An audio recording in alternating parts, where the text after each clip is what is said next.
Hello, this lesson we will be covering the way in which flat faces are used to approximate the curved surfaces found in elbows, truncated cones, and tubes. We are covering these figures in particular with this lesson because the commands used to create these objects, elbow, T-cone, and tube, all take 3 parameters normally, and a 4th parameter can be used in each of them to adjust the number of flat faces used to approximate their curved surfaces. In front of us, I've created an orange elbow with an inner radius of 1 and outer radius of 2, which covers 90 degrees.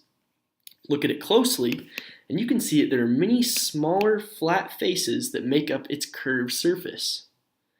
These faces are made by lines which go along the length of the elbow, as well as lines which go around it at regular intervals.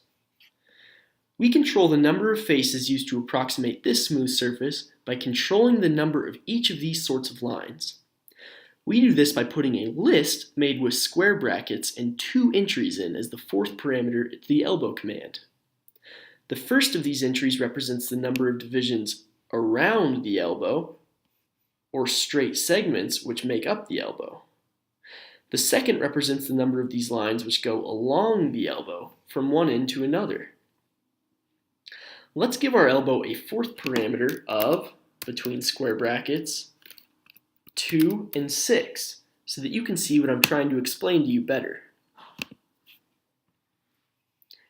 You can see that there are now these 2 straight segments that make up the elbow, as well as 6 lines which run along the elbow, as you can see by the number of edges that the polygon on either end of it has.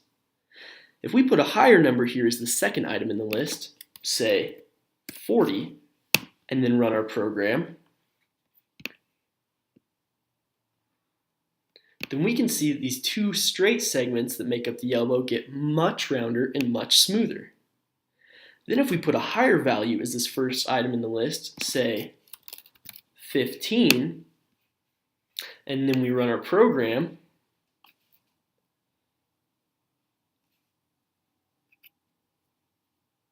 then we can see that this actual curvature of the elbow is much smoother because more straight segments are used to construct it. The next 2 examples for the T-cone and tube commands are more straightforward. Instead of a list with 2 different numbers to adjust, their 4th parameters just take 1 number which determines how many faces are used to approximate their surfaces. So let me turn the object which is currently an elbow, my object, into a truncated cone made with the TCONE command, taking the parameters 4, 3, and 2, giving it a bottom radius of 4, top radius of 3, and a height of 2. Here it is. It has a very nice smooth surface around it. However, again, if you look in closely, you can see all the flat faces that are used to make this curved surface. Let's put an 8 in as the 4th parameter of the truncated cone, and then run our program. Now we have an octagonal truncated cone.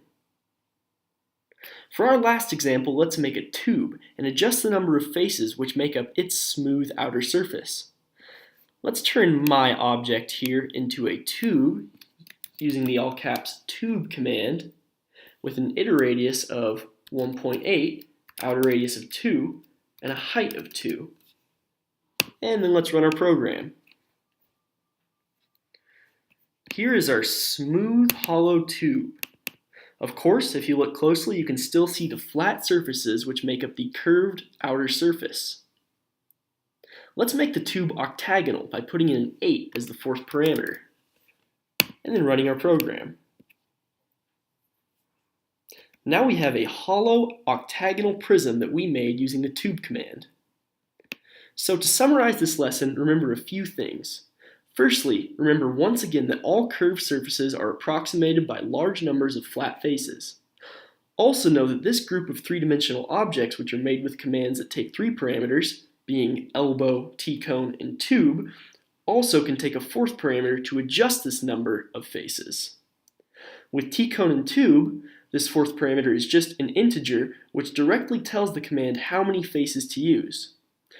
With the elbow command, however, the 4th parameter is a list with 2 items in it, which specifies the number of divisions that the elbow has in either direction.